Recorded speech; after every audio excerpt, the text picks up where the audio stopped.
Om Shanti 16 February 2022 आजिर साकार महावाक्य बाबा कहउछंती मिठे बच्चे संगम जुगरे बाबा आसीछंती तुम संतान मानंकर मन प्राण देई सेवा करिबा पाई। वर्तमान एही ड्रामा शेष हेबाकू जाउछि। तुम समस्तंकु घर को फेरी जिबाकू हेबो। आजिर प्रश्न एबे तुम पिला मानंकर कर्मातीत अवस्था होई पारिबो नाही।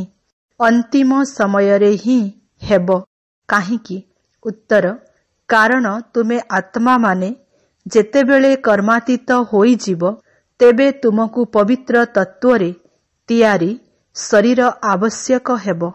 एबे तो एही पांच तत्व पतित अटे। तेणु जेतेबेले तत्व गुड़िक पवित्र हेबे तेबे जाई कर्मातीत अवस्था हेबो। तुमे पिला माने जेतेबेले संपूर्ण पवित्र होई जीवो तेबे एठारे रही पारिबो नाही।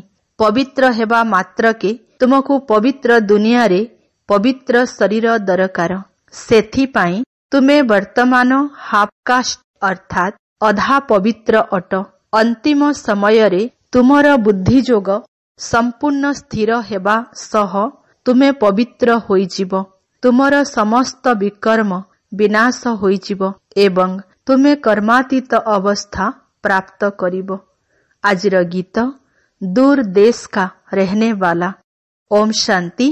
दूर देश निवासी यात्री जेउ यात्री को सबु मनुष्य अथवा जीव आत्मा माने निश्चय मने पकाई थांती। वास्तव रे सबु जीव आत्मा माने यात्री अटंती। जेपरी बाबा को परम धामरु आसिबाकू पड़ुछि सेही परी तुम्भे माने मध्य अभिनय करिबा पाई परम धामरु आसुछ। मोते तो सारा कल्परे थरे मात्र आसिबाकू होइथाए। एही कारणरु मोर पुनः अवतरण हुए बोली कहुछंती। तुमे थरे मात्र एठाकू आसुछ पुणी एही ठारे ही पुनर्जन्म नेउछ। मु थरे मात्र ही पिला मानंक पाखकू हृदयर सहित स्नेह बा प्रेमर सहित सेवा करिबाकू आसुछि। बाबांकर तो सबु पिला माने प्रिय अटंती ना। एपरी कौनसी पिता नथिबे जाहांकू पिला भल लागू नथिबे। पिला मानंकू ही पितांक ठारू संपत्ति मिली थाए। सिए हेउछंती शरीरर पिता। ये अविनाशी आत्मिक पिता। एकथा केही जानी नाहंती जे बाबा केबे आसीबे। बाबा कहउछंती प्रिय संतान माने एबे ड्रामा शेष हेउछि तेणु घर को फेरिबाकू हेबो। किंतु रास्ता केही हेले जानी नाहंती। केवल कही देउछंती वैकुंठवासी हेला पार निर्वाण गला। एबे तुमे जानुछ जे नाटक मझिरे केही घर को जाई पारिबे नाही। जेबे समस्तंकर अभिनय शेष होई जाउछि तेबे बाबांकू आसिबाकू पड़ुछि। तुम्हे माने जानिछ जे आमे समस्ते आत्मा माने जेबे शरीर रे अछु तेबे शरीर हिसाब रे आमे भाई भौणी अटु। प्रत्येकंकु निज निज अभिनय शेष करिबाकू हेबो। पुणी समस्तंकु निज निजर समय रे अभिनयर पुनरावृत्ति करिबाकू पड़िबो। बाबांकू समस्ते याद करुछंती हे पतित पावन आस, हे सीतांकर राम आस।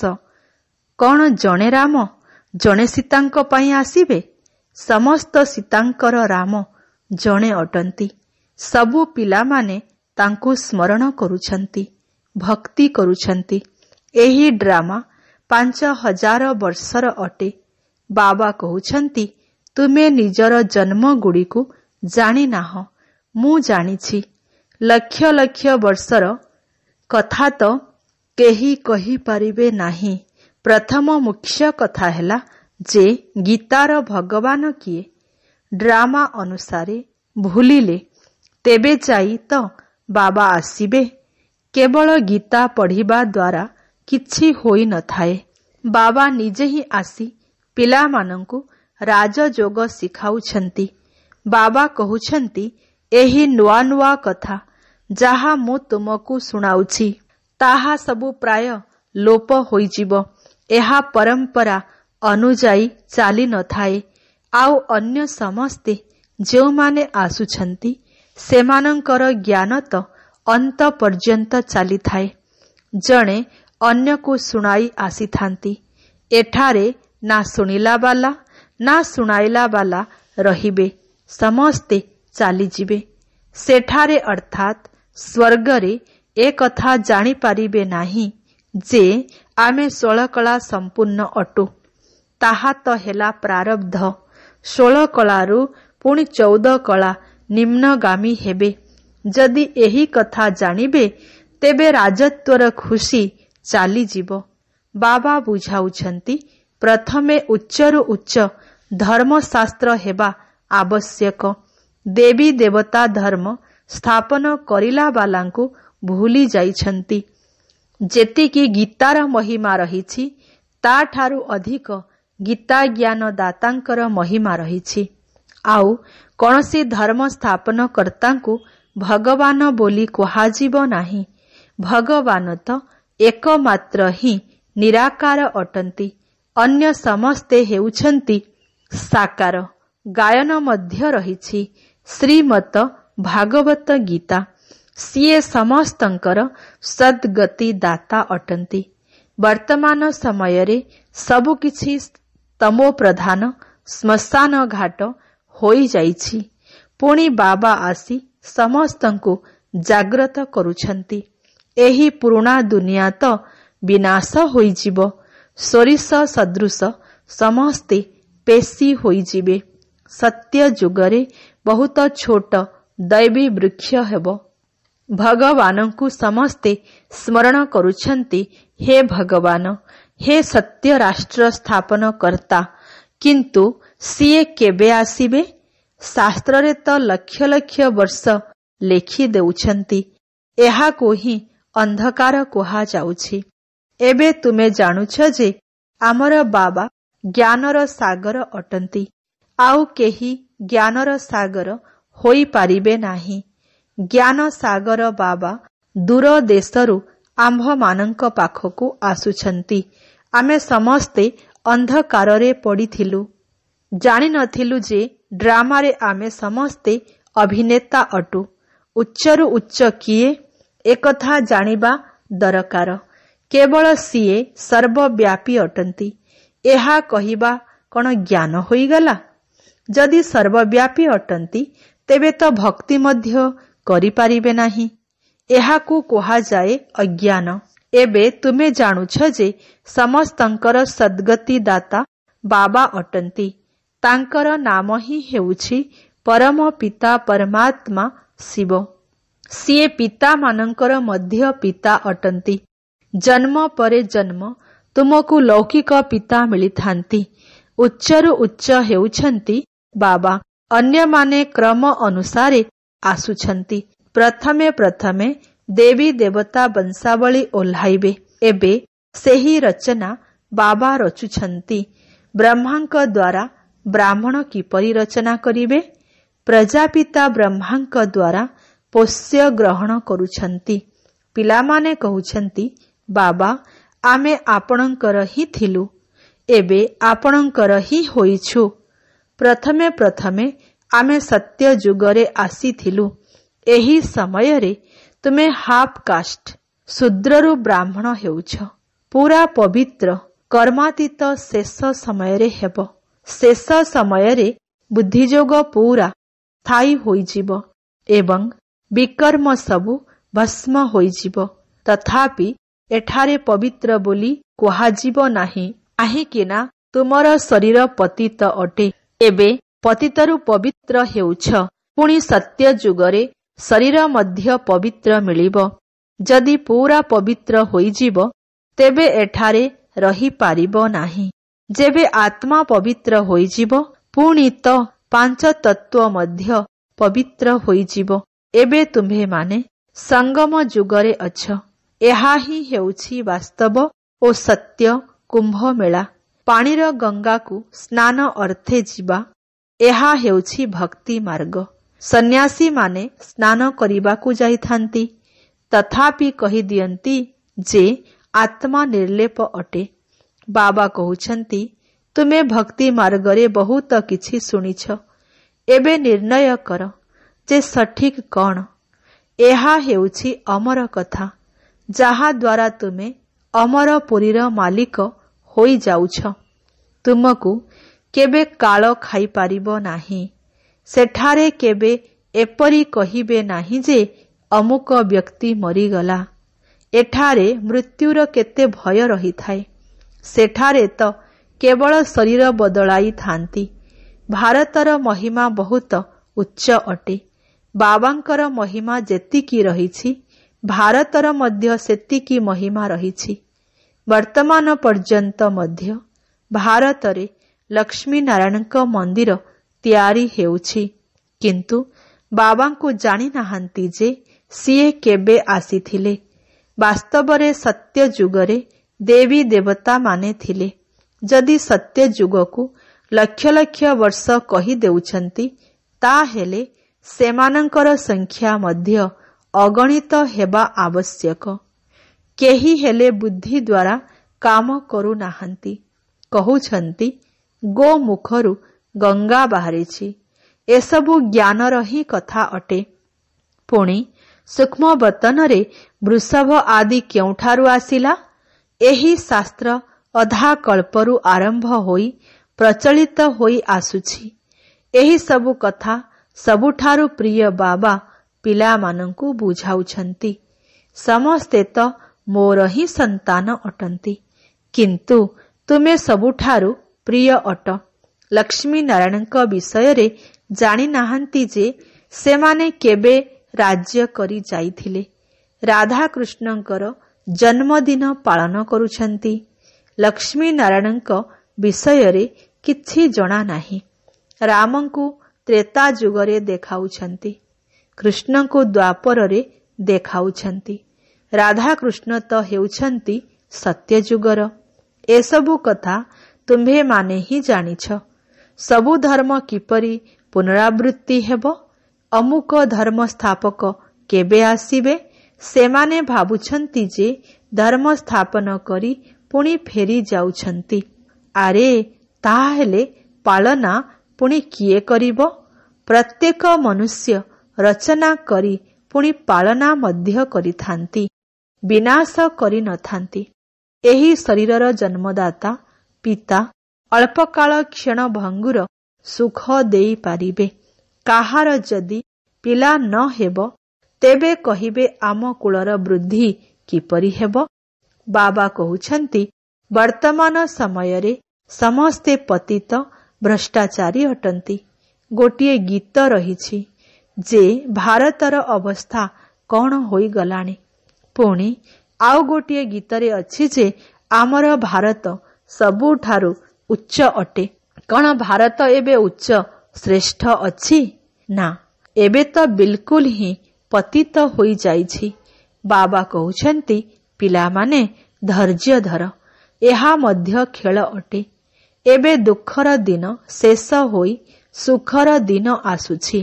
ଏହି ନର୍କକୁ ସ୍ୱର୍ଗ କରିବା ପାଇଁ ପରମ ଧାମ ନିବାସୀ ବାବା ଅନ୍ୟ ଦେଶକୁ ଆସିଛନ୍ତି। ବାବା କହୁଛନ୍ତି, ଏହା ମୋର ଜନ୍ମସ୍ଥାନ ଅଟେ। ନଚେତ୍ କେହି କୁହନ୍ତୁ, ନିରାକାର ବାବା କେଉଁଠାରୁ ଆସିଲେ? କାହା ଶରୀରରେ ଆସିଲେ? କେବେ ଆସିଲେ? କ'ଣ କରିବାକୁ ଆସିଲେ? କେହି ହେଲେ କହିପାରିବେ ନାହିଁ। ତୁମ୍ଭେମାନେ ଜାଣିଛ ଯେ ପରମ ପିତା ପରମାତ୍ମା କିପରି ଆସି ପତିତମାନଙ୍କୁ ପବିତ୍ର କରୁଛନ୍ତି। ବାବା କହୁଛନ୍ତି, ପିଲାମାନେ, ମୋ ପାଖରେ ଅନ୍ୟ ଚିକିତ୍ସା ନାହିଁ। ପ୍ରିୟ ସନ୍ତାନମାନେ, ତୁମେ ମୋତେ ହିଁ ପତିତ ପାବନ କହୁଛ, ସର୍ବଶକ୍ତିମାନ କହୁଛ। ଏବେ ତୁମର ଶକ୍ତି ଆବଶ୍ୟକ 5 ବିକାର ଉପରେ ବିଜୟ ପ୍ରାପ୍ତ କରିବା ପାଇଁ। ଏଠାରେ ହିଂସକ ଲଢ଼େଇର କୌଣସି କଥା ନାହିଁ। ଏହା ହେଉଛି ଗୁପ୍ତ। କେବଳ ମୋତେ ୟାଦ କର। ଏହାକୁ ହିଁ କୁହାଯାଏ ଅଜପା ଜପ। ଏବେ ସମସ୍ତଙ୍କର ବାନପ୍ରସ୍ଥ ଅବସ୍ଥା ଅଟେ। ସମସ୍ତଙ୍କୁ ଘରକୁ ଯିବାକୁ ହେବ। ତାହା ହେଉଛି ଶାନ୍ତି ଧାମ। ସେଠାରୁ ପୁଣି ସ୍ୱତଃ ତୁମେ ଶାନ୍ତି ଧାମକୁ ଆସିଯିବ। ଶାନ୍ତି ତ ତୁମମାନଙ୍କର ସ୍ୱଧର୍ମ ଅଟେ। ଏପରି ଭାବରେ ତ ରାବଣ ରାଜ୍ୟରେ ଶାନ୍ତି ମିଳିପାରିବ ନାହିଁ। ଆଉ ଯଦି ଅଳ୍ପ ସମୟ ପାଇଁ ଶାନ୍ତି ଚାହୁଁଛ, ତେବେ ଅଶରୀରୀ ହୋଇ ବସିଯାଅ। ଶାନ୍ତି ତ ସମସ୍ତଙ୍କର ଆବଶ୍ୟକ। ଯଦି 101 କୋଟି ଲୋକ ମଧ୍ୟ ଶାନ୍ତିରେ ବସିଯିବେ, ତେ ମଧ୍ୟ ଶାନ୍ତି ହୋଇପାରିବ ନାହିଁ। ଏହା ହେଉଛି ହିଁ ଅଶାନ୍ତିର ଦୁନିଆ। ଶାନ୍ତି ପାଇଁ କୌଣସି ରାୟ ବାହାରି ପାରିବ ନାହିଁ। ଏହା ତ ଈଶ୍ୱର ପିତାଙ୍କର ହିଁ ଦାୟିତ୍ୱ ଅଟେ। ତୁମେ ଜାଣିଛ ଯେ ଏଠାରେ ଦେବୀ ଦେବତାମାନଙ୍କର ରାଜ୍ୟ ଥିଲା, ଯାହାକୁ ବୈକୁଣ୍ଠ କୁହାଯାଇଥାଏ। ଏବେ କଳିଯୁଗର ଅନ୍ତିମ ସମୟ ଦୁଃଖଧାମ ଅଟେ। ତାହା ହେଉଛି ଶାନ୍ତିଧାମ, ମିଠା ଘର। ମିଠା ବାବା ମଧ୍ୟ ସେଠାରେ ରହୁଛନ୍ତି। ତାହା ହେଲା ସୁଖଧାମ। ଏହା ହେଉଛି ଦୁଃଖଧାମ। ମଝିରେ ଅନ୍ୟ ସବୁ ଧର୍ମ ଆସୁଛନ୍ତି। ଏହିପରି ବୃଦ୍ଧି ହୋଇ ଚାଲିଛି। ସେମାନେ କଳ୍ପର ଆୟୁଷ ଲକ୍ଷ ଲକ୍ଷ ବର୍ଷ ବୋଲି କହିଦେଉଛନ୍ତି। ଏହାକୁ କୁହାଯାଏ ଘୋର ଅନ୍ଧକାର। ସତ୍ୟଯୁଗ ହେଉଛି ଘୋର ପ୍ରକାଶମୟ। ମୂଳ ବତନରେ ଅସରନ୍ତି ଶାନ୍ତି ରହିଛି। ଏଠାକୁ ଆମେ ଅଭିନୟ କରିବାକୁ ଆସୁଛୁ। ବାବା କହୁଛନ୍ତି, ହେ ଆତ୍ମାମାନେ, ତୁମେ ଶୁଣୁଛ ନିଜର କାନରୂପୀ କର୍ମେନ୍ଦ୍ରିୟ ଦ୍ୱାରା। ତୁମର ମନେ ଅଛି ଏହି ଡ୍ରାମାର ଚକ୍ର କିପରି ଘୁରୁଛି। ତୁମେ ଏହି ସମୟରେ ତ୍ରିକାଳଦର୍ଶୀ ଅଟ। ତୁମ ବ୍ରାହ୍ମଣମାନଙ୍କ ବ୍ୟତୀତ ଆଉ କେହି ତ୍ରିକାଳଦର୍ଶୀ ନୁହନ୍ତି। ଋଷିମୁନିମାନେ କହୁଥିଲେ ଯେ ଆମେ ଈଶ୍ୱରଙ୍କୁ ଜାଣିନାହୁଁ, ନାସ୍ତିକ ଅଟୁ। ଏବେ ତୁମେ ଆସ୍ତିକ ହୋଇଛ। ବାବା ଏବଂ ସୃଷ୍ଟିଚକ୍ରର ଆଦି ମଧ୍ୟ ଅନ୍ତକୁ ଜାଣିଛ। ତୁମକୁ 3 ଲୋକର ଜ୍ଞାନ ମିଳିଛି। ତୁମ୍ଭମାନଙ୍କ ବ୍ୟତୀତ ଆଉ କାହା ପାଖରେ ଏହି ଜ୍ଞାନ ନାହିଁ। ଲକ୍ଷ୍ମୀ ନାରାୟଣଙ୍କୁ ନା ତ୍ରିଲୋକୀନାଥ ନା ତ୍ରିକାଳଦର୍ଶୀ କହିବା। ତ୍ରିଲୋକୀନାଥ ମନୁଷ୍ୟ ହୋଇପାରିବେ ନାହିଁ। ତୁମ୍ଭେମାନେ 3 ଲୋକ ଏବଂ 3 କାଳର ଜ୍ଞାତା ଅଟ। ଲକ୍ଷ୍ମୀ ନାରାୟଣଙ୍କର ମଧ୍ୟ 3 ଲୋକର ଜ୍ଞାନ ନାହିଁ। ବିଷ୍ଣୁଙ୍କୁ ସ୍ୱଦର୍ଶନ ଚକ୍ରଧାରୀ ଦେଖାଇଥାନ୍ତି। ବିଷ୍ଣୁଙ୍କର 2 ସ୍ୱରୂପ ହେଉଛନ୍ତି ଲକ୍ଷ୍ମୀ ନାରାୟଣ, ରାଧାକୃଷ୍ଣ। ଲକ୍ଷ୍ମୀ ନାରାୟଣ ହେଉଛନ୍ତି ଏହି ସମୟରେ କେତେ ସୁନ୍ଦର ସ୍ମାରକୀ ମନ୍ଦିର ଆଦି ତିଆରି କରିଛନ୍ତି। କିନ୍ତୁ ଏହାଙ୍କର ଜୀବନ କାହାଣୀକୁ ତ ଜାଣିବା ଦରକାର। ଉଚ୍ଚରୁ ଉଚ୍ଚ ଭଗବାନ ଏକ ଓ ଅଦ୍ୱିତୀୟ ଅଟନ୍ତି। ତାଙ୍କର ନାମ ହେଲା ଶିବ। ତାଙ୍କୁ ରୁଦ୍ର ବୋଲି ମଧ୍ୟ କହୁଛନ୍ତି। ଏହା ହେଉଛି ରୁଦ୍ର ଜ୍ଞାନ ଯଜ୍ଞ। କୃଷ୍ଣ ଜ୍ଞାନ ଯଜ୍ଞ ହୋଇନଥାଏ। କୃଷ୍ଣ ତ ସତ୍ୟ ଯୁଗର ରାଜକୁମାର ଅଟନ୍ତି। ସିଏ କ'ଣ ଯଜ୍ଞ ରଚନା କରିବେ? ରୁଦ୍ର ଯଜ୍ଞରୁ ବିନାଶ ଜ୍ୱାଳା ପ୍ରଜ୍ୱଲିତ ହୋଇଥାଏ। ସତ୍ୟ ଯୁଗରେ ଯଜ୍ଞ ରଚନା କରିବାର ଆବଶ୍ୟକତା ନାହିଁ। ଏହି ଜ୍ଞାନ ଯଜ୍ଞ ବ୍ୟତୀତ ଅନ୍ୟ ସବୁ ଯଜ୍ଞ ହେଉଛି ଭୌତିକ ଯଜ୍ଞ।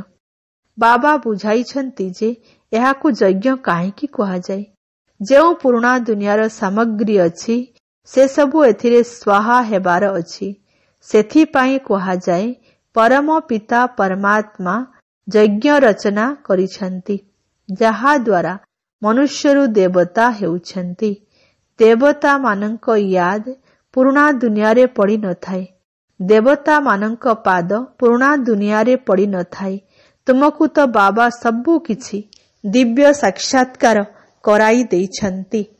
ଆଚ୍ଛା, ମିଠା ମିଠା ସିକି ଲଧେ ସନ୍ତାନମାନଙ୍କ ପ୍ରତି ମାତା ପିତା ବାପ ଦାଦାଙ୍କର ମଧୁର ସ୍ନେହଭରା ସ୍ମୃତି ଏବଂ ସୁପ୍ରଭାତ।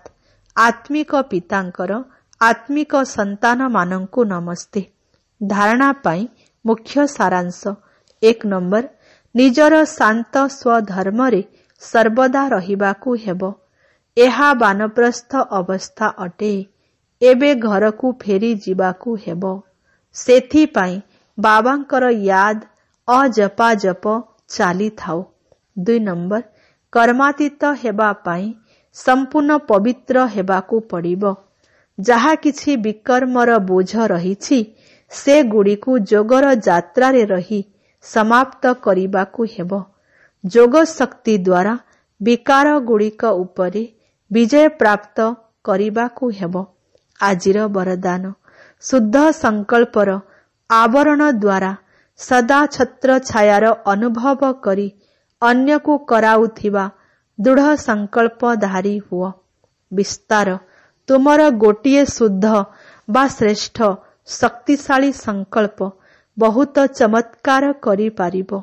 शुद्ध संकल्पर बंधन बा आवरण दुर्बल आत्मांक पाई छत्र छाया होई सुरक्षार साधन बा दुर्ग होई जीव।